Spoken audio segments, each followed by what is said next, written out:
Bonjour, merci de votre présence. Merci à Longueur d'onde qui co-organise cette belle journée radio et podcast avec Télérama. Merci à la Maison de la Poésie qui nous accueille et merci à nos invités d'être venus nous parler des ressorts des enquêtes exposées dans leur podcast. Patricia Touranchot, bonjour. Bonjour. Vous nous avez captivés avec Le Grêlé, une série en 8 épisodes sur Cybèle. Alors Le Grêlé est un surnom, celui d'un tueur en série traqué pendant 35 ans par la brigade criminelle de Paris. 3 générations de flics, un tiers de siècle avant d'être démasqué l'année passée. Et Julia Cernobori, bonjour. Bonjour.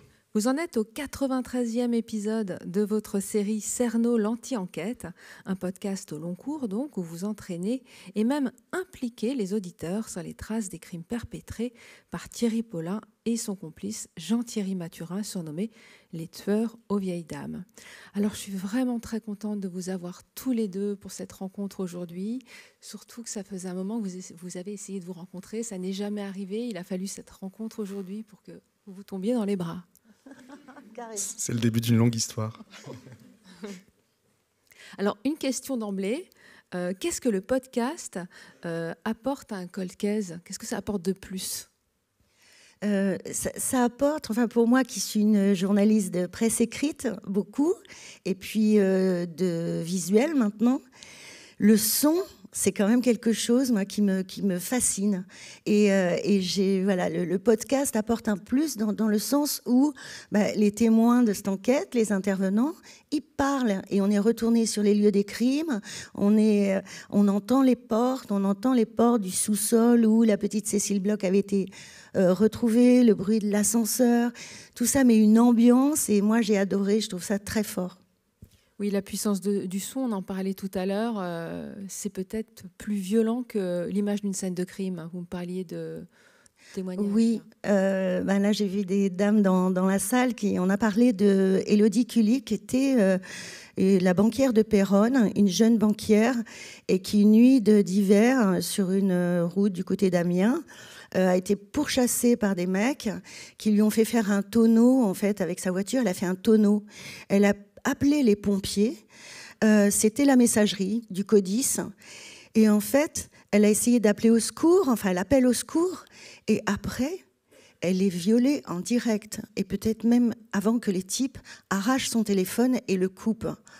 Et moi, j'ai vu beaucoup de photos de scènes de crime qui sont absolument horribles, notamment celle de Guy Georges, des victimes de Guy Georges. C'est atroce. Mais la voix d'une victime qui crie et qui appelle au secours et que personne ne peut aider, c'est vivant, c'est une voix vivante. Et donc, moi, ça me donnait des frissons et ça m'est resté dans les oreilles pendant des années, quoi. La force du son pour une investigation, qu'est-ce que vous en pensez ? Qu'est-ce que ça amène de plus ? Disons que je trouve que le podcast prend les auditeurs par la main, en fait. Le son, vraiment, les gens vivent avec nous l'histoire. Moi, ce que m'apporte le podcast, en fait, ce qu'apporte le podcast à l'affaire Thierry Paulin, c'est le temps. Parce que l'affaire Thierry Paulin, c'est une affaire qui a déjà été résolue il y a très longtemps, en fait. On sait qui est le coupable. Alors, il y a quelques zones d'ombre, en fait. C'est pour ça qu'on pourrait dire aussi que c'est un cold case. Mais moi, le fait que je travaille, que je fasse autant d'épisodes sur cette affaire, fait que je découvre des choses. Enfin, ça fait parler l'affaire d'une façon différente, en fait. Je découvre des choses qui n'ont pas été dites, en fait, dans le storytelling habituel, celui des journalistes de l'époque ou des policiers. Et notamment tout le côté émotionnel, en fait, de l'affaire. Et peut-être que c'est ça que le son restitue particulièrement, l'émotion. Alors Patricia Touranchot, vous êtes journaliste fait diversière depuis 1985, à Libération pendant 29 ans, en charge des sujets police et affaires criminelles, puis à l'Obs et au Jour. Toutes ces années, vous avez tenu vos lecteurs en haleine en racontant les faits du gang des postiches. Michel Fourniret, Guy Georges, le tueur de l'Est parisien, avec un livre La Traque, paru aux éditions Pluriel, je crois, et aussi votre remarquable série sur Netflix, Les femmes et l'assassin. Incroyable cette série. C'est pas une série d'ailleurs. Hein. C'est un unitaire. C'est un unitaire qui est juste incroyable. Et puis enfin le Grêlé dont nous parlerons aujourd'hui. Autant d'affaires que vous documentez grâce au rapport privilégié que vous entretenez avec la brigade criminelle, l'ex-36, mythique au Quai des Orfèvres. D'ailleurs, on vous surnomme la baronne du polar réel. C'est vrai. Ça, je ne le savais pas. Comment fait-on pour faire sauter les verrous et recueillir les confidences aussi bien auprès des policiers que chez les criminels qu'ils poursuivent? Ah, vous êtes à part, vous. C'est un travail de longue haleine. Ça a commencé en 90, quand je suis arrivée pour m'occuper donc de la rubrique police, des crimes, des bandits aussi, à Libé. J'avais que 2 noms en poche de contact, dont un, Frédéric Pechnard, qui était numéro 3 de la brigade criminelle.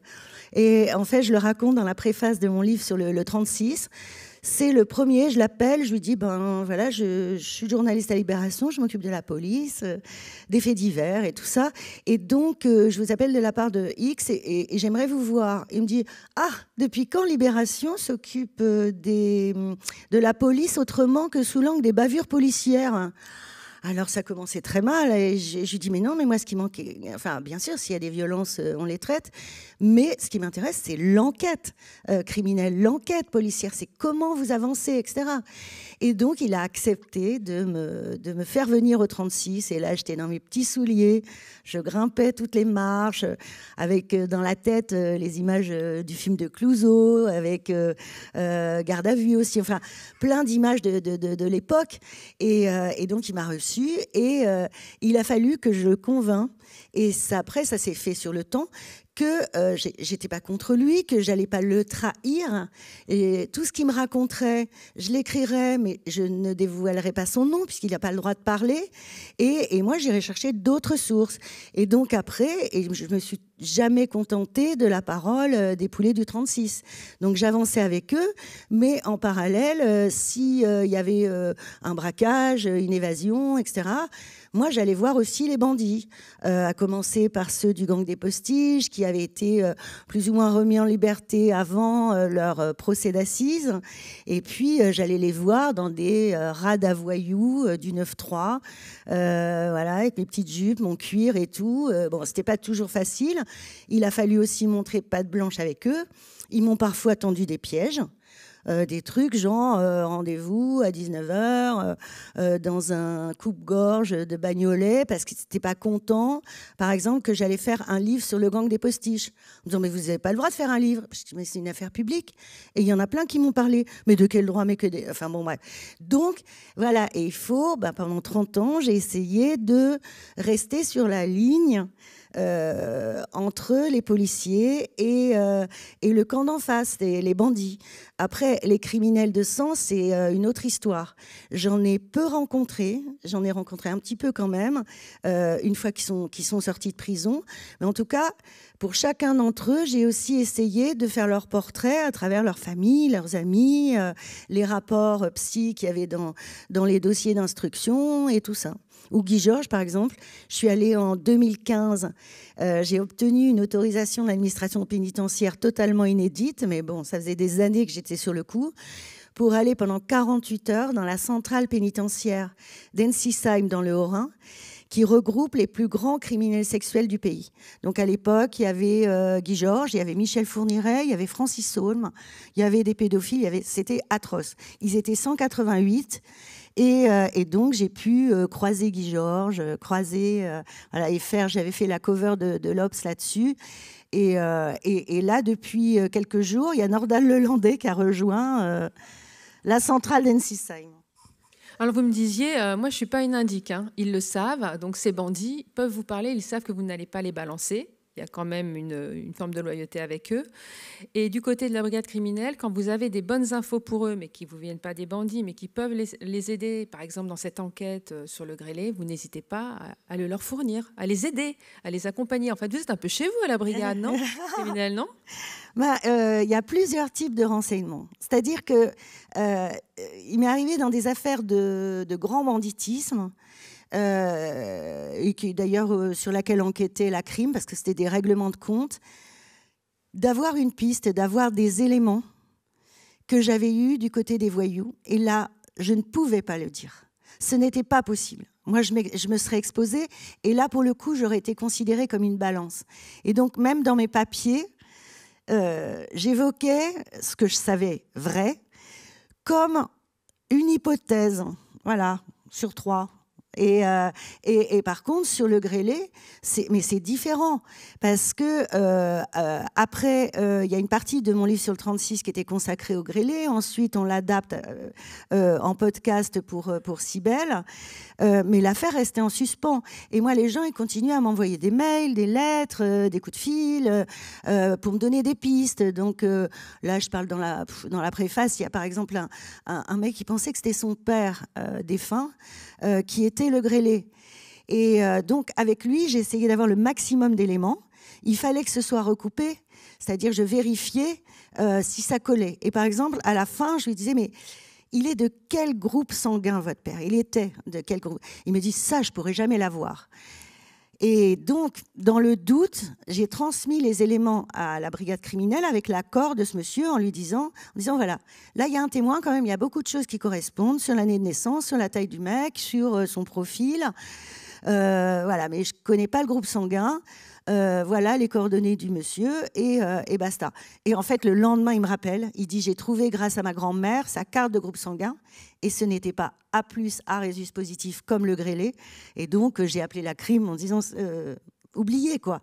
Mais c'est quand même un type dangereux qui a massacré des enfants, qui a massacré des adultes pendant des années.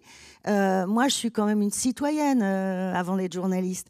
Je veux pas que le type il continue à tuer, quoi. Donc, si j'ai le moindre élément qui peut aider l'enquête, pour le coup, je transmets. Alors, justement, je recommande votre livre, le 36, Histoire de poulet, d'indiques et de tueurs en série. Autre livre, d'ailleurs, paru au Seuil. Un ouvrage dans lequel il y a déjà un chapitre entier sur le fameux grêlé. Puis un livre cette année consacré au grêlé. Le grêlé, le tueur était un flic. Alors, c'est une affaire que vous suivez depuis les années 90, Patricia. Pouvez-vous revenir sur les faits rapidement de ce tueur éclectique ? Ce tueur, il a commencé en 86, le 5 mai 86. En tout cas, tout commence pour la brigade criminelle par une scène de crime de Cécile Bloch, une petite fille de 11 ans, dans le 19e à Paris. Elle est retrouvée en fait dans un sous-sol, sur un carton, le corps enveloppé dans un bout de moquette, qui sera important après parce que avec l'ADN, on découvrira bien plus tard des traces sur ce bout de moquette. Et le groupe Pasqualini de la brigade criminelle commence à enquêter dessus. Et il se trouve que le grand frère de Cécile Bloch, Luc Bloch, qui était déjà étudiant, lui, il avait croisé le type dans l'ascenseur. Visiblement, l'intrus, ce type a été vu dans l'immeuble, mais il a fait le yo-yo dans l'ascenseur pendant 50 minutes avant de trouver sa proie le matin, jusqu'à tomber sur la petite Bloch qui partait à l'école, qui partait au collège. Et donc, il a été dépeint, notamment par Luc Bloch, ses parents, et bon, ils ont fait un portrait robot qui est sur la couverture, là, celui-là, où en gros, ils l'ont vu avec un visage de premier communiant et avec des boutons, mais comme des traces de variole, enfin, il disait c'est comme du grêlé sur la peau, quoi. D'où le surnom, le grêlé. Et donc, la crime commence à divulguer, rendre public ce portrait robot dans les journaux, France Soir, etc., qu'il appelle le grêlé, et à le chercher. Et s'aperçoit qu'il a commis vraisemblablement, un mois avant, une tentative d'homicide sur une autre petite fille, plus jeune, 8 ans, Sarah, dans le 13e arrondissement de Paris. Et il l'a laissée pour morte, il l'a aussi violée, il a essayé de l'étrangler. Et donc, l'enquête démarre là-dessus, mais elle part mal parce qu'en fait, Luc Bloch, il a décrit le type un peu poussiéreux, un peu comme un routard, avec des baskets avachis. Et le groupe Pasqualini de la crime, du coup, s'oriente un peu vers des marginaux, des SDF, de la gare de l'Est, de la gare du Nord, d'un squat à côté du 19e. Et voilà. Et ce qui est dingue, c'est que 35 ans plus tard, donc au moment du dénouement où ce type-là sera identifié fin septembre 2021, Bernard Pasqualini, que j'appelle, à qui j'annonce qu'il y a un type qui vient de se suicider, qui est vraisemblablement le grêlé, il refuse de croire que ce type-là était un garde républicain devenu policier. Il me dit, mais c'est pas possible, j'ai passé ma vie à chercher un marginal, voire un clochard.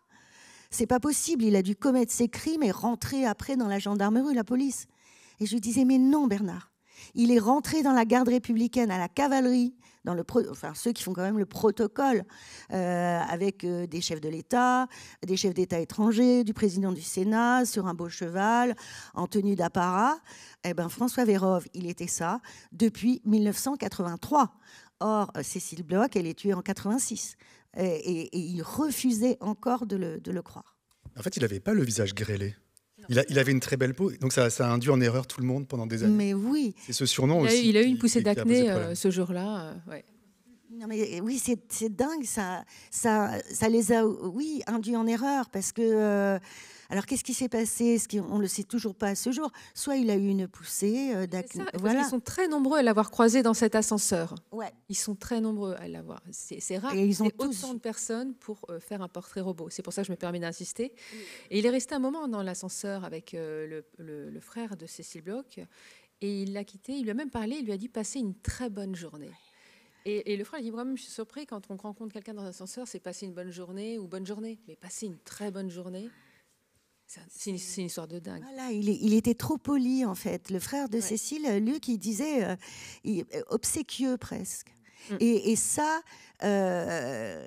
aujourd'hui, il se dit, Luc Bloch, enfin, que c'est sûrement grâce à ce côté trop poli, obséquieux, qu'il a pu aussi passer à travers les gouttes et ne jamais laisser paraître le moindre truc bizarre, ni à ses collègues de régiment, ni à ses collègues policiers, ni à sa famille, ni même à sa propre femme, ni à ses voisins. C'était un type voilà, qui paraissait gentil, renfermé, seul, mais quand même gentil. Et c'est fou. Donc Cécile est partie à l'école, mais elle n'est jamais arrivée. Je vous propose de revenir sur cette scène de crime au 3e sous-sol de l'immeuble de la rue Petit, donc le 5 mai 86. Nous allons entendre 2 personnes clés dans le déroulé de cette enquête, le commissaire Pasqualini, aujourd'hui à la retraite, et Luc Bloch, le frère de Cécile, qui ce matin-là donc, avait croisé la route de l'assassin. La petite donc, a été étranglée. Il a trouvé des cordes sur le sol. Il y a une trace dans la poitrine au-dessous du cœur. Et probablement, elle a été violée. Sur le visage, il a noté des bleus, des hématomes, et puis du sable aussi, ce qui fait qu'elle a donc été retournée face contre le sol. Et effectivement, sur le sol, c'est du sable. L'autopsie, après, amènera la constatation qu'elle n'a pas été déflorée, quoi. Mais il y avait quand même une tentative de pénétration. Ces enquêteurs, qui sont malgré tout habitués à voir des crimes particulièrement violents, sont extrêmement touchés par cette affaire, parce qu'il s'agit d'une enfant et d'un crime sexuel. Ils détestent ça, mais ils ne laissent pas trop transparaître leurs émotions. Ils s'efforcent de rester professionnels pour essayer de débusquer celui qui a fait tout ce mal à cette petite. Ils continuent à enquêter sur place, rue Petit, avec une partie de la famille de Cécile. De son côté, Luc Bloch, le frère de la victime, se trouve dans son laboratoire à Saint-Mandé. C'est en début d'après-midi que je reçois un coup de téléphone de mon beau-père. Il ne m'a pas caché les raisons de son appel. Il m'a dit carrément comme ça, Cécile n'est plus. Voilà, et c'est là que tout a été totalement chamboulé, donc dans ma tête. J'ai parcouru la distance de Saint-Mandé jusque la rue Petite du 19e, presque de manière complètement aveugle. Je me pose encore la question de savoir comment j'ai pu conduire mon véhicule jusqu'à notre adresse. Donc j'arrive 116 rue Petit, je monte dans l'immeuble et là je vois une multitude de personnes dans l'immeuble et sur le palier. D'ailleurs la porte ne pouvait pas se fermer tellement il y avait de personnes. Et c'est là que on commence à m'expliquer un petit peu plus ce qui s'est passé. Personne ne m'a vraiment fait part d'un descriptif de l'état des lieux dans lequel on a trouvé Cécile. Bon, j'ai compris tout de suite.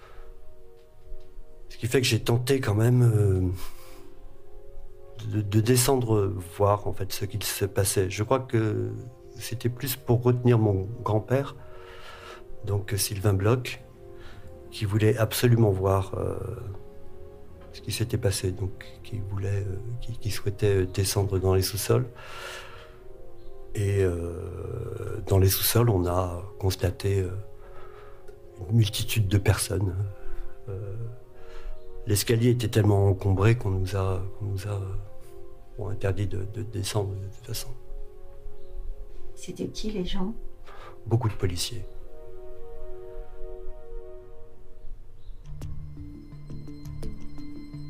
Les policiers se divisent pour recueillir en parallèle le maximum d'éléments dans l'immeuble. L'inspecteur Pasqualini et le commissaire Flèche, eux, s'occupent de la famille pour comprendre les circonstances de la disparition de Cécile. On les laisse nous raconter ce qui s'est passé, puisque c'est quand même eux qui sont à l'origine de la découverte du corps, puisqu'ils se sont inquiétés que la petite Cécile n'ait pas répondu à midi aux appels habituels. La mère avait pour habitude de l'appeler à midi pour savoir si elle était bien rentrée. Et là, ce jour-là, pas de réponse. Donc elle s'est inquiétée, elle a rappelé, ils sont venus sur place, ils l'ont pas trouvé. Alors, se pose le problème, c'est la jurisprudence Grégory. On a reproché aux gendarmes à l'époque de ne pas avoir fait de perquisition chez les parents. Alors là, il faut pas que ce soit systématique. On s'est consulté avec Christian Flèche et on a fait un petit tour dans la chambre, pas de désordre, rien de suspect. On n'allait pas faire une perquisition dans la chambre. Dans le cas de Cécile, on décide de ne pas aller plus loin qu'un simple tour d'horizon, quoi. Voilà. Mais bon, il n'y avait aucune trace de désordre. Tout était bien rangé, il n'y avait eu aucune trace de lutte.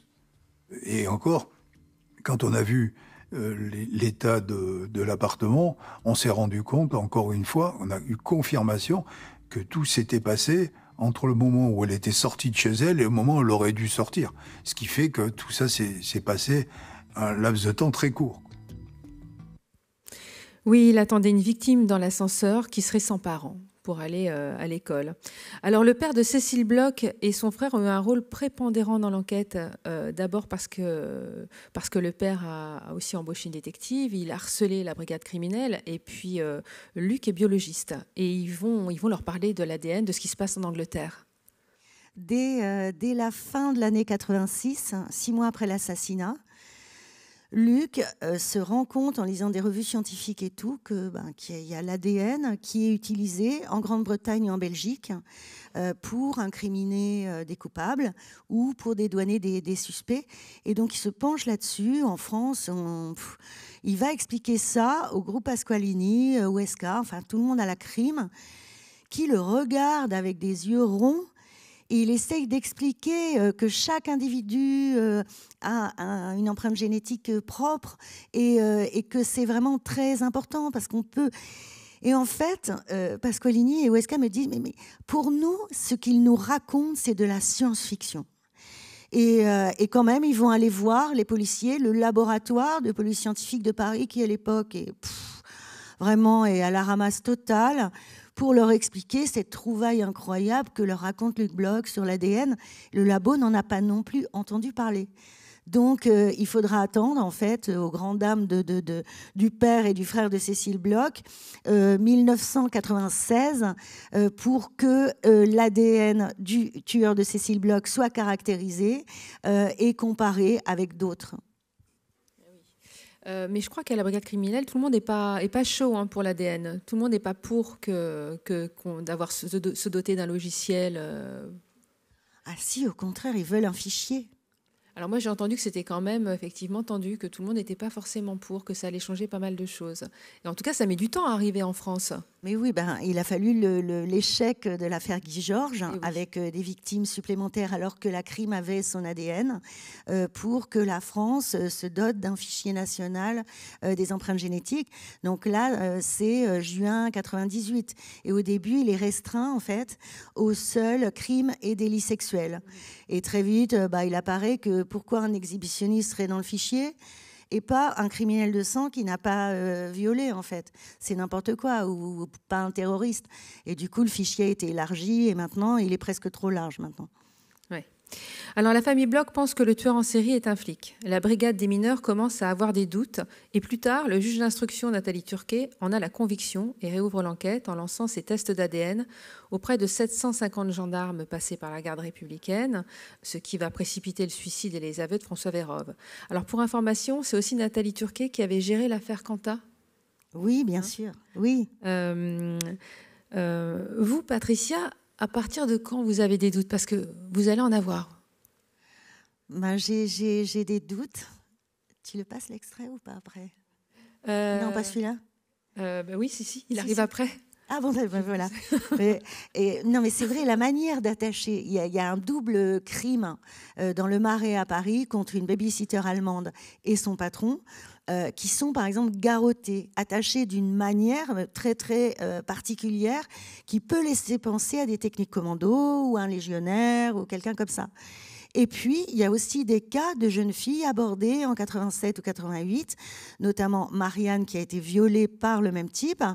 Il s'était présenté cette fois entre midi et 2 avec une carte tricolore. Il avait un talkie-walkie, il avait une arme dans un holster et le type prétendait, il a voulu contrôler son identité et lui demander sa carte. Et donc, quand même, c'est tout l'attirail d'un vrai flic, quoi. Et donc, moi, j'avais ce doute, mais il y a une inspectrice de la brigade des mineurs qui l'a eu bien avant moi. Elle s'occupait du viol de Marianne en 87. Elle essayait de lever ce doute, quoi. Et je peux aller plus loin, qu'elle lui avait montré la carte ou pas? Oui, bien sûr. Et en fait, elle avait le doute, mais elle était allée voir, parce qu'elle trouvait quand même que le fait d'avoir un talkie-walkie, le fait qu'il utilisait le jargon flic pour faire une palpation de sécurité, un contrôle d'identité, que c'était quand même très typique de sa profession. Et donc, elle était allée voir la police des polices pour essayer de consulter des dossiers de flics un peu borderline, ou qui auraient des blâmes ou des problèmes et tout. Et quand, là, on lui a quasiment rionné parce que la police des polices lui disait « Non mais attendez, inspectrice Podo, il est comment votre gars ?» Plus d'1m80, athlétique, blouson de cuir, jean, basket. Ils disent oui, comme 90% des flics. Donc, il lui rayonnait, elle n'a pas réussi. Et ensuite, la carte tricolore qui avait été montrée à des victimes, à des mamans, à une grand-mère qui avait vu cette carte de l'intrus, Annie Podo, du coup, montre sa propre carte de police en disant « Est-ce qu'elle ressemblait à ça ?» Et tout le monde dit non, ça ne ressemblait pas à ça. Donc, elle se dit, finalement, c'est peut-être encore un pédophile qui se fait passer pour un policier. Donc, c'est peut-être un faux policier. Voilà, mais le doute, moi, je l'ai eu jusqu'au bout. Et en fait, il présentait une carte de gendarme, pas de police. Alors, donc, je vous propose d'écouter un nouvel extrait. Donc, il s'agit du double meurtre du Marais. Le 29 avril 87, rue Sainte-Croix de la Bretonnerie, dans le Marais, la police découvre une scène de crime spectaculaire. Rapidement, vous pouvez nous la raconter, cette scène de crime? Je l'ai raconté un petit peu. Là, l'homme est retrouvé, en fait, garrotté à l'espagnol, c'est-à-dire... Et sa babysitter. Et sa babysitter crucifiée, étranglée. Donc, voilà, on va écouter un extrait. Merci. Les enquêteurs se replongent dans les vieux procès-verbaux de l'époque. Les dossiers sont repris, étudiés. Tous les hommes, puisqu'il s'agit de l'ADN masculin, tous les amants de Muller, de la petite Muller, sont vérifiés donc au niveau de l'ADN. Et on sait qu'aucun ne correspond, donc aucun de ceux qu'on avait vérifiés. C'est un soulagement parce qu'il reste toujours le doute. C'est-à-dire on est passé à côté. Voilà. Ce sont des personnes qu'on a eues en garde à vue, On a étudié on a fait des perquisitions, on a étudié un peu, c'est pas de la haute psychologie, mais enfin on s'est rendu compte et on s'est dit de manière informelle et de manière subjective que ça pouvait pas être lui. Mais on reste quand même toujours avec un doute. Et ça, c'est l'immense richesse de l'apport de l'ADN, c'est que ça permet de ne plus avoir de doute. Les enquêteurs sont rassurés. Ils avaient eu raison d'écarter des suspects en 87, les 29 copains inscrits dans le répertoire de la jeune Allemande qui tenait un carnet de ses conquêtes. Et l'empreinte génétique le prouve désormais. Mais il reste le 30e de la liste, cet Élie Loringe, le seul qui n'ait jamais été identifié. Et ce type-là, Élie Loringe, dans l'agenda de la jeune fille au père, est-ce qu'il avait laissé un numéro de téléphone ? Il n'y a pas de numéro de téléphone, il y a juste une adresse, 13 rue Rubens, dans le 13e arrondissement. Et toi, tu y vas, là ? Oui, alors on va voir, je suis allé voir avec des collègues, on va bien sûr faire la vérification. C'est un immeuble qui a été détruit, c'est un ancien squat, qui n'existe plus, une adresse qui n'existe plus. Et moi, j'ai le souvenir, effectivement, donc j'étais allé me faire photographier dans un local des services techniques de la préfecture de police, qui se trouvait au 13 rue Rubens. Donc, il n'a pas donné le 13 rue Rubens par hasard. Et est-ce que c'est pas un type qui serait venu quand même dans le local, à l'époque où c'était un local de la préfecture de police de Paris, soit avec son père, soit lui? Est-ce que c'est quelqu'un peut-être qui tourne autour de la police? Oui, la chose étrange, tout de suite, ce qui paraît étrange, c'est que c'était un atelier de photographie. Donc quand on sait que c'est le matériel photographique qui a été dérobé, on dit mais qu'est-ce que c'est que cette histoire? Est-ce que ça a un lien? En effet, on peut se demander si le double meurtrier du Marais, qui avait volé sur place un Hasselblad et un Nikon, 2 appareils photo de grande valeur, avait un lien avec ce local photo de la préfecture de police de Paris, ou bien avec la police tout court. Le grêlé a effectivement exhibé une carte de police et une arme, vraie ou fausse, à Marianne et à Ingrid, mais également des menottes et même un talkie-walkie. De plus, sa façon d'attacher les victimes du Marais, notamment le garrot espagnol pour le mari, sont des nœuds qu'on peut apprendre à l'armée ou dans la police. Cette piste d'une personne ayant un rapport avec les forces de l'ordre a notamment été soulevée par la famille de Cécile Bloch. Il a fallu des années avant qu'on commence à entendre suggérer des policiers qu'il peut s'agir effectivement de quelqu'un du milieu.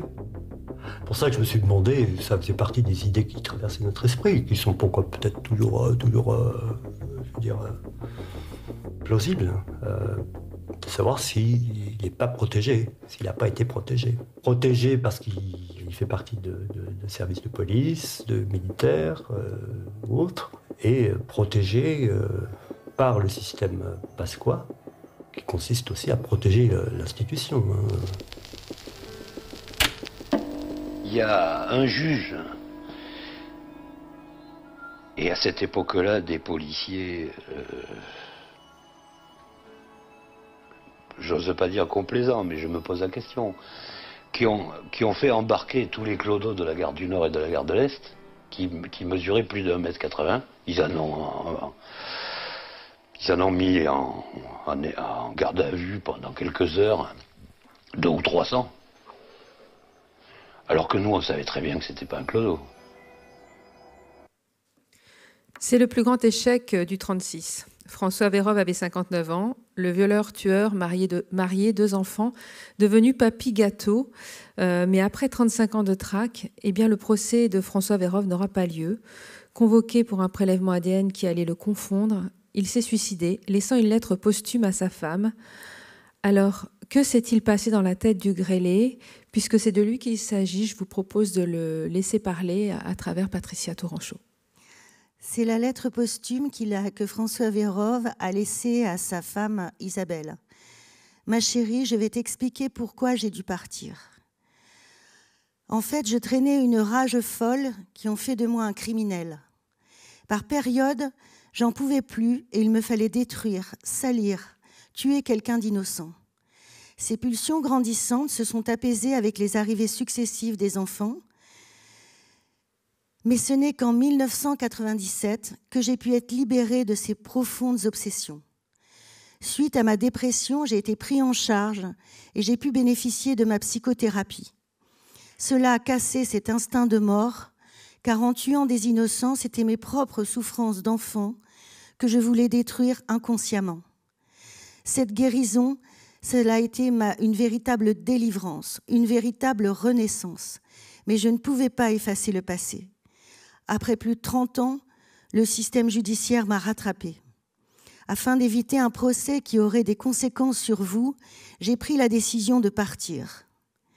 Je ne pourrai jamais effacer le mal que j'ai fait à ma famille, ainsi qu'aux familles des victimes. C'est mon plus grand regret. Je ne sollicite aucun pardon, parce que tout ceci est impardonnable. Je vous aime plus que tout au monde et déteste le criminel que j'ai été. Merci Patricia. On recherche d'autres victimes du grêlé, parce que la brigade criminelle avait perdu sa trace en 1994 et lui, dans sa lettre, parle de 1997. Il y a au moins 3 ans. Et puis toutes les années, la crime aussi cherche avant 1986. Le mec était quand même en poste dans une caserne à Paris à partir de 1983. Et donc il y a pas mal de victimes effectivement qui se manifestent au nouveau pôle Cold Case voilà. Créé par la justice. C'est ce que je voulais vous dire. Il existe une unité dédiée au Cold Case, l'UAC3, l'unité d'analyse criminelle et comportementale des affaires criminelles, un service spécial créé l'année dernière avec à sa tête Christian Lejallet, surnommé la mémoire de la crime. Son équipe se bat pour faire reculer les prescriptions et aussi continuer d'enquêter ou rouvrir les affaires. Julien, vous êtes inclassable. Vous êtes totalement inclassable. Sans doute aussi car vous êtes parfaitement unique dans la constellation du podcast.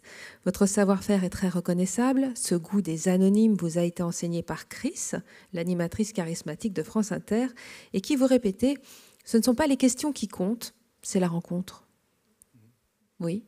Oui, elle me disait va voir les gens, prends ton micro. Tu leur demandes même pas la permission de les interviewer. Tu y vas, tu leur poses des questions et si tes questions sont pas bonnes, tu les coupes.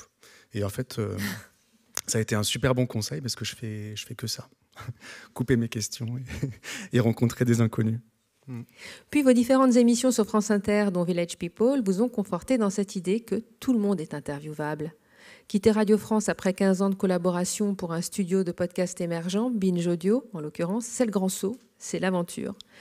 Vous lancez la série des super-héros, des héros du quotidien aux vies malmenées.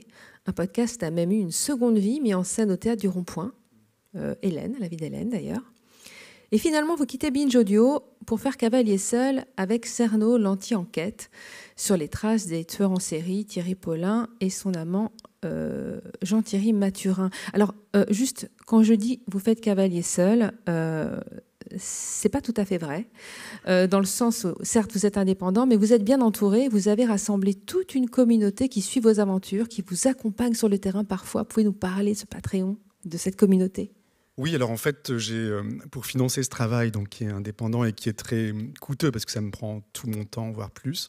Et donc c'est beaucoup de temps de montage, d'enquête, etc. Donc ça, il faut bien que j'en vive à un moment. Je peux pas vivre sans argent.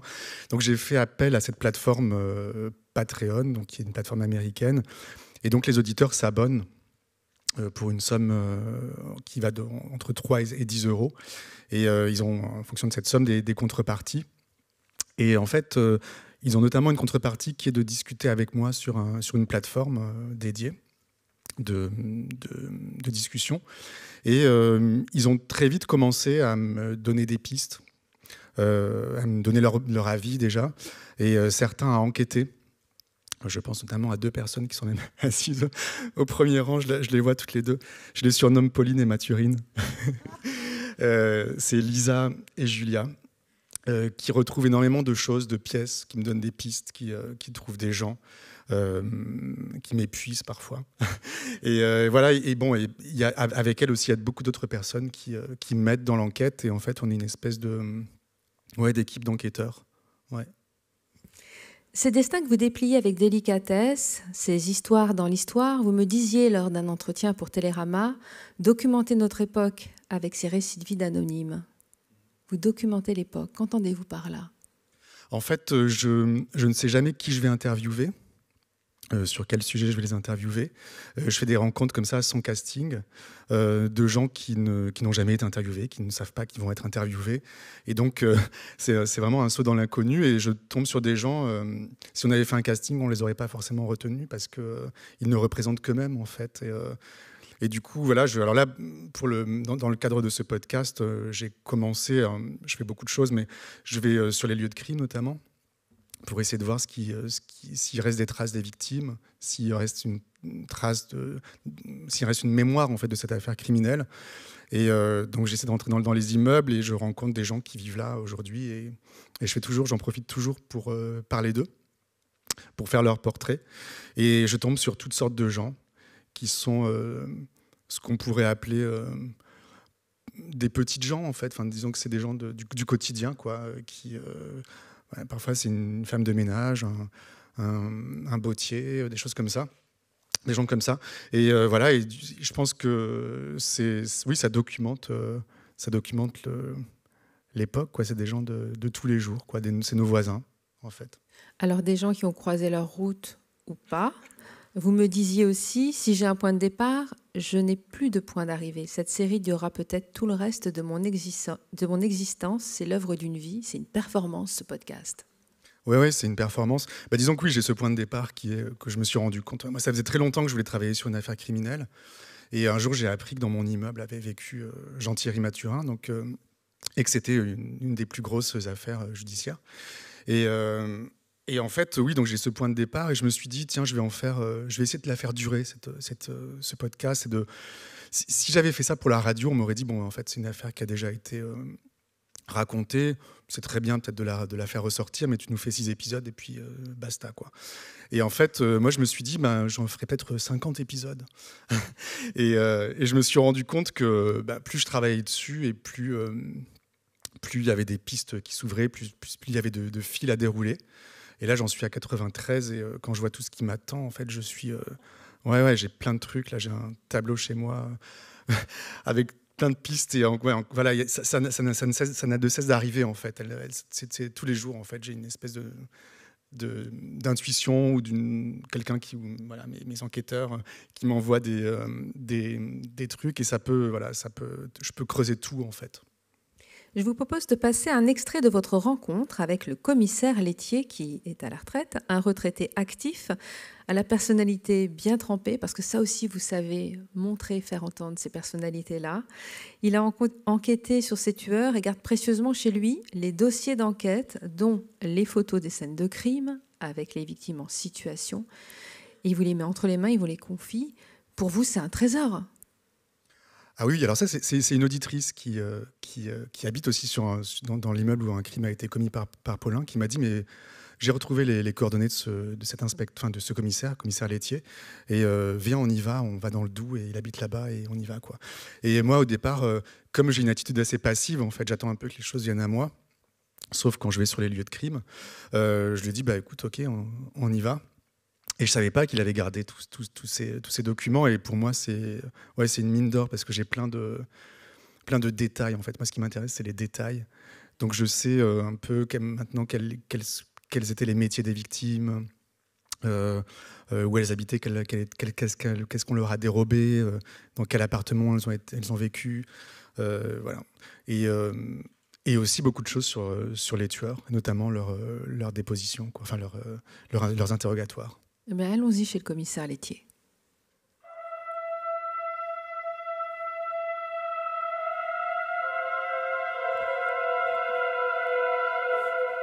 Vous arrivez, vous voyez le cadavre. Oui. Après qu'on m'ait compté, je vois le cadavre dans l'entrée. Bon, je laisse œuvrer l'IJ était là aussi, était déjà sur place. Hein. L'identité judiciaire, faut les laisser travailler. Photo, traces papillaires et plan. Vous l'avez, ce plan ? Oui, bon, elle est 36, je vous les montrerai tous. On peut le regarder maintenant ? Oui, on peut, oui. Vous avez tout gardé ? Parce que Paulin, ce dossier-là, c'est celui qui va nous servir de dossier mère pour toute la procédure. Compte tenu de la multiplicité de faits, on a retenu Barbier, d'abord parce que c'est quasiment le premier. Je ne parle pas de Petitot qui était une tentative. Hein. Mais non seulement c'était le premier, mais en plus il y avait des traces papillaires. C'est-à-dire les empreintes. C'est quoi les traces papillaires ? Empreintes, c'est ce qu'on trouve sur les doigts. Les traces papillaires, c'est ce qu'a laissé les doigts sur un support. La même chose. Le journaliste parlera d'empreintes. Vous êtes content de rouvrir ces dossiers ? Oui et non. Oui et non. C'est pas la première fois que je les ouvre. Tiens, regardez, voici le plan. Tiens. Vous voyez, on rentre là. On est à quel étage ? Au deuxième, je crois. Deuxième droite, tant que je me souvienne. Ça, c'est les fenêtres sur la rue ? Oui. Voici l'entrée là. D'accord ? Il y a une petite entrée. Le salon en face, qui donne sur une salle à manger. Et sur la droite, salle de bain, chambre à coucher. Quand on ouvre la porte, on voit le corps, au niveau de la porte du séjour, allongé sur le dos. Elle a des lunettes, elle a un cocard à un œil, elle a été martyrisée, c'est clair. Vous n'avez pas de photo ? Si, bien sûr. Voilà, vous cheminez l'escalier, la porte fermée, jamais d'effraction sur les portes. Et voilà, la voilà dans son entrée, vous voyez. Oh mon Dieu, mais c'est pas possible. Petit à petit, l'être humain s'habitue, c'est impensable. Hein. Vous êtes habitué, vous ? Ça me fait rien. Mais de voir quelqu'un souffrir, je tombe dans les pommes. Dans un hôpital, je vois quelqu'un qui souffre sur son lit, moi je tombe dans les pommes. Hein. Mais là, j'ai une espèce de blindage. C'est une femme blonde, assez élégante, les cheveux blancs, avec des lunettes. Dire qu'une femme est blonde, vous êtes fort, hein. Et effectivement, elle a les mains... Ah oui, Vous n'avez d'accord. pas un appareil photo, vous prenez. Je comprends la violence. Non, vous ne pouvez pas comprendre. Dans ce dossier, dans la chambre à coucher, j'aurais été incapable de vous dire de quoi était fait le sol. Toutes les armoires étaient vidées. Il y avait un bordel indescriptible. On ne voyait pas le sol. Mais ça sera fatal. Il y avait tellement de bazar. Devant la porte d'entrée de la chambre, une glace murale. Vraisemblablement, un des auteurs a perdu l'équilibre en marchant sur ces trucs et s'est appuyé sur le mur. Belle palmaire et 2 traces papillaires. Qu'est-ce qu'on sait de cette dame, alors ? Bah, cette dame, c'est la veuve la fille d'un général. Eh ben, elle a, je sais pas, 80, je sais pas combien. Hein. Bon, c'est une femme, tiens, là, on la voit bien, là. Ouais, une femme assez chic. Oh, c'est une femme qui était... Ces dossiers-là, ça vous ouvre les yeux aussi. Hein. Sur tous ces morts, il y a eu 3 parties civiles. Hein. C'était une femme seule. Femme seule, oui. Elle a la bouche ouverte, elle devait crier. Bah, elle était étranglée. Hein. Oh, je ne sais même pas s'ils ont tellement crié, vous savez. Il y a une espèce de stupeur qui fait qu'il n'y a pas un mot qui sort hein, dans la gorge. Ah ouais, je suis choqué. Alors, vous voyez, les liens, c'est foulard, c'est fil électrique. Tout est par terre. Effectivement, tout est sans dessus-dessous. Regardez, ça, c'est la chambre. Où est le sol? Ah oui, ils ne font pas dans la dentelle, hein. Ils ne rangent pas derrière. Hein. Vous voyez, le sac à provisions, posé dans l'entrée. Cette femme, elle a ouvert sa porte, elle était entrouverte, elle a eu le temps de poser son sac. Quand elle a été précipitée à l'intérieur, vous voyez, lance de son sac, une boucle d'oreille sur le sol. Vous voyez, le sac, il est là. Ça n'a pas été fait avec délicatesse. Hein. Alors, bon, quand j'interviens sur ce meurtre-là, je suis loin de me douter de ce qui va suivre. Hein.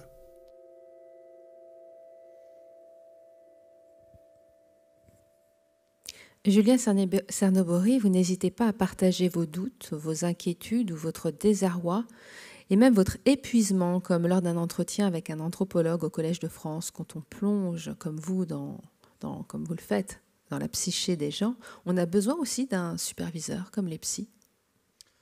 Oui, c'est vrai que je raconte tout ça dans mon podcast parce que pour moi, j'essaie d'avoir une grande sincérité quand je travaille, de ne pas tricher.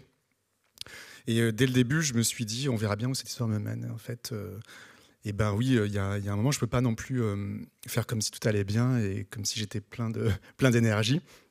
Ça fait 3 ans que je travaille sur cette affaire. Ça peut être très... Je ne sais pas comment toi, tu vis les choses, mais ça peut être très fatigant. Et effectivement, j'écoute beaucoup aussi. Je dois beaucoup écouter des récits de gens. Alors, c'est ce que j'aime, mais je pense que ça épuise pas mal. Et effectivement, dernièrement, j'ai rencontré un anthropologue spécialiste des apparitions et des fantômes au Collège de France.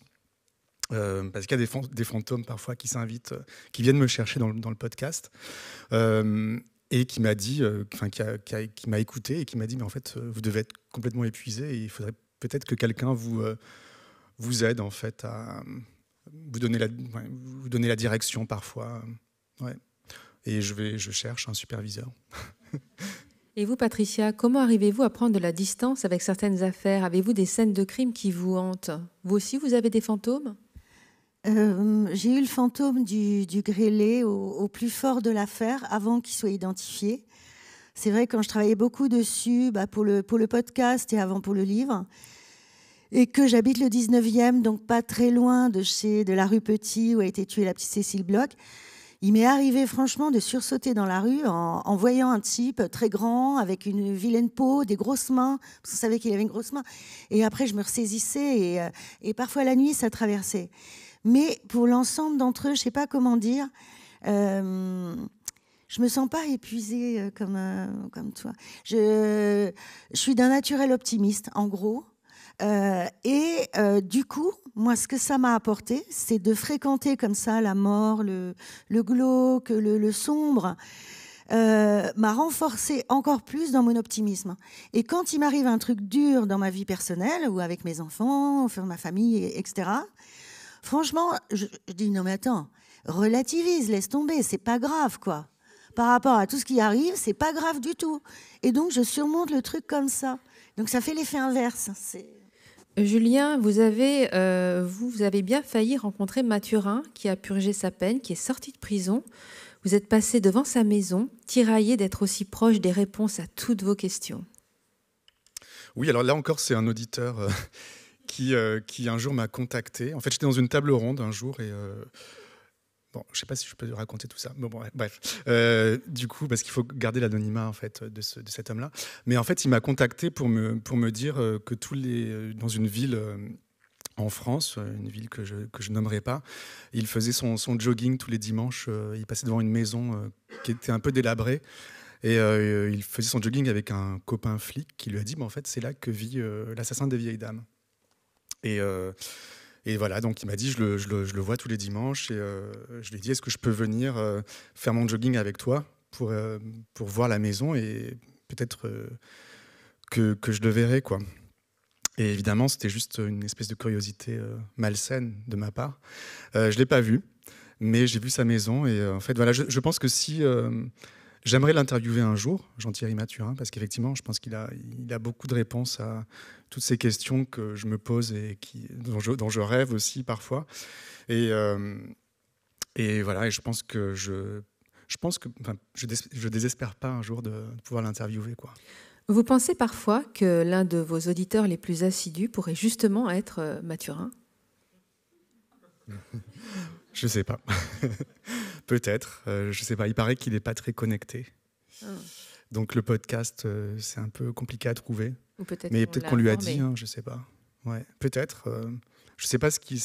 Alors oui. Alors du coup, moi, je travaille beaucoup sur les victimes. Je donne beaucoup je retrouve beaucoup de choses. Enfin, il y a beaucoup de choses à retrouver sur les victimes, et sur certaines, j'ai trouvé pas mal de choses. Et voilà, s'il écoute, peut-être qu'il peut se rendre compte de ce qu'il a fait, quoi. Merci. Est-ce qu'il y a des questions dans la salle? Oui. Quand vous avez vu la photo du grêlé, le vrai, qu'est-ce que ça vous a fait? Est-ce que vous y avez cru? Quelle a été votre première réaction? En fait, je l'imaginais pas. Je l'imaginais de plein de manières, ce type-là. Mais non, déjà, quand je trouve son nom, on m'envoie son nom par un texto. Et en fait, je me trompe. Au lieu de lire Vérove, je lis Vérole. Et je me dis, mais c'est quand même incroyable, quoi. Il s'appelle Vérole. Et après, donc je vois ces photos au conseil municipal de Prades-le-Lez où il est. Et enfin, c'était un grand moment pour moi de voir cette photo, surtout sa photo de Twitter où il est souriant avec le regard par-dessus les lunettes. Et j'ai coupé évidemment après, il a à côté le visage de sa petite fille, d'une de ses petites filles blondes, adorables. Et là, franchement, ça fait un choc, quoi. Voilà, c'était... Et en même temps, je l'imaginais tout le temps, et c'est la fin du podcast d'ailleurs, je le dis, j'imaginais pas ce type mort, moi, ni parti à l'étranger. Je l'imaginais tapi au sein de la société, quelque part, caché, et qu'un jour on le trouverait. Donc l'image me saute aux yeux, le nom me saute, mais en même temps, voilà, c'était l'aboutissement d'un truc dont j'étais sûre que ça arriverait.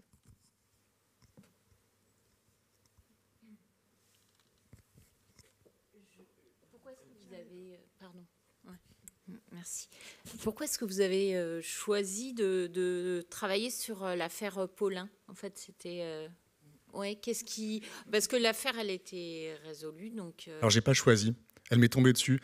En fait, pendant des années, j'ai voulu travailler sur une affaire criminelle. Et j'en parlais notamment à Binge Audio quand je travaillais. Je leur disais, voilà, je travaillais sur une affaire criminelle. Alors, il y en a eu une dans ma famille. Il y a eu un double meurtre et voilà, je voulais peut-être traiter ça, mais c'était peut-être un peu trop difficile. Du coup, je me disais, un jour, je trouverai une affaire sur laquelle travailler. Je voulais la traiter un peu à ma façon, c'est-à-dire comme ça, en faisant parler des gens inconnus autour, quoi. Et un jour, j'ai acheté un appartement dans le 10e et les gens qui m'ont vendu l'appartement m'ont dit un tueur en série a vécu dans l'immeuble. Et j'ai mis quand même 9 ans avant de... Alors, c'est pour vous dire à quel point je suis un bon enquêteur. J'ai mis 9 ans pour savoir que c'était Jean-Thierry Mathurin.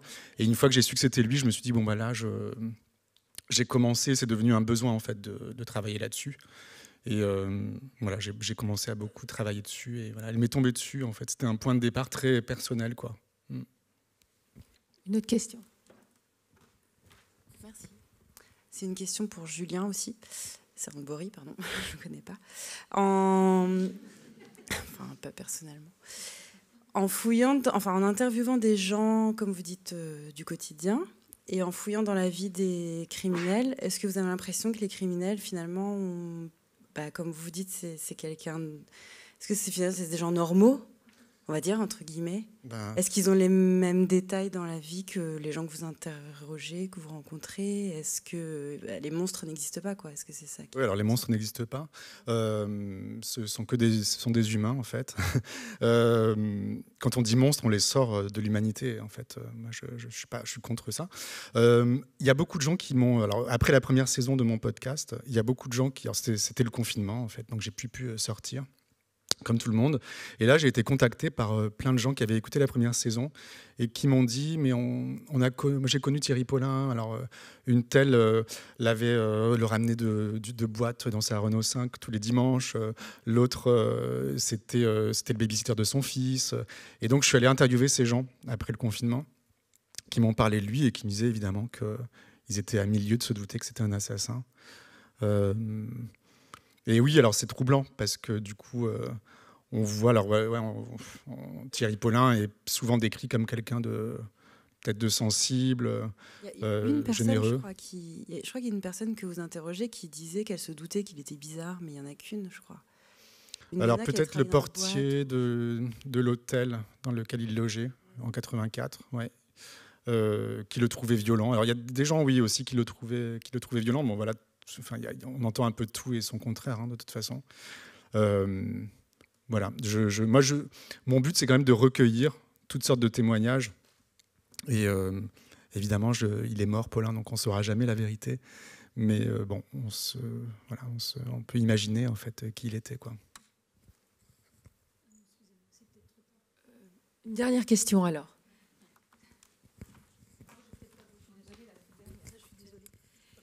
Non, c'était juste par rapport justement à Patricia. Comment vous vous situez par rapport à cette mode, puisqu'on parle de podcast? Il y a une grosse mode des true crime, notamment aux États-Unis avec Serial, ou ces choses qui sont des espèces de contre-enquêtes où les journalistes prennent un peu la place des enquêteurs maintenant. Il y a beaucoup de podcasts, surtout aux États-Unis, qui refont les enquêtes ou qui font des contre-enquêtes ou qui enquêtent sur des cold cases qui n'ont pas été résolus. Comment vous vous situez par rapport à ça, qui est quand même un gros mouvement? Justement, il y a à boire et à manger là-dedans. C'est-à-dire que sur Netflix, par exemple, il y a Don't Fuck with Cats, qui est absolument... je trouve ça génial. C'est un groupe d'enquêteurs privés, en fait, qui remonte la trace d'un tortionnaire de chats et que finalement, de fil en aiguille, eux, ils vont mettre le doigt sur un vrai serial killer d'humains, quoi. Ouais. Et c'est eux qui aident la police à le faire. Après, j'ai beaucoup travaillé sur l'affaire Grégory. J'ai co-réalisé la série Netflix sur Grégory et j'ai fait un bouquin. Et il y a plein de gens qui enquêtent encore qui cherchent la vérité, l'affaire Grégory. Et là, comment dire, je fais vraiment attention, parce qu'on a de tout. Il y a des illuminés, pas possible. Il y a des voyantes, il y a des détectives privés. Je me tiens un peu à l'écart de tout ça, mais je dois dire que parfois, dans tout ce fatras, il y en a parfois qui ont des bonnes idées. Par exemple, dans l'affaire du grêlé, après une émission non élucidée en 2010 sur France 2, il y a eu le forum de France 2, il y a eu tout un groupe d'enquêteurs privés qui ont bossé. Parmi eux, il y a un type que j'interviewe dans le livre, il s'appelle Kevin, alias Dumet. Il est ingénieur en Suisse. Et le mec, il s'est dit, mais comment, c'est un fan d'affaires criminelles, comment cette affaire du grêlé, alors qu'il y a l'ADN et tout ça, comment elle n'est pas résolue? Il s'est mis à enquêter avec tout un groupe. Vraiment, ils ont essayé de trouver un pompier. Ils avaient plusieurs suspects sur lesquels ils enquêtaient, avec dans l'idée, me dit-il, si jamais ils tombaient sur le bon, de donner le renseignement à la brigade criminelle. Mais bon. Et ce type, par exemple, comme il est ingénieur, il a décidé, il y a plein de portraits robots du grêlé qui sont totalement différents. Et il s'est dit, chaque témoin doit avoir vu quelque chose de vrai de cet homme. Et donc, puisque le maximum de victimes s'accorde sur le deuxième, qui était dessiné par la jeune adolescente Marianne, et qui d'ailleurs, alors franchement, Marianne, ce qu'elle a dessiné comme portrait robot, je ne sais pas si vous allez le voir, mais en tout cas, je me suis procuré la photo de François Vérove à gauche en 83, elle l'a dessinée, elle, en 87, et à part le sens de la mèche, c'est lui, quoi. Le menton en galoche, les oreilles décollées, les yeux hyper cernés, donc c'est hallucinant. Mais bon, donc l'enquêteur privé, il s'est dit, je passe dans un système de morpho, je ne sais pas quoi, là, tous les portraits robots, et il les a mixés. Et en fait, il en a tiré un portrait robot assez ressemblant quand même, tout mélangé avec le grêlé à l'époque, maintenant on le sait, quoi, François Vérove à l'époque, et il l'a même vieilli, et le portrait robot vieilli du grêlé, oui, je le mets là aussi dedans, il n'est pas non plus si éloigné que ça du François Vérove actuel. Donc voilà, il ne faut pas tout jeter. Il ne faut pas tout prendre non plus. Voilà, merci beaucoup. Bonne soirée.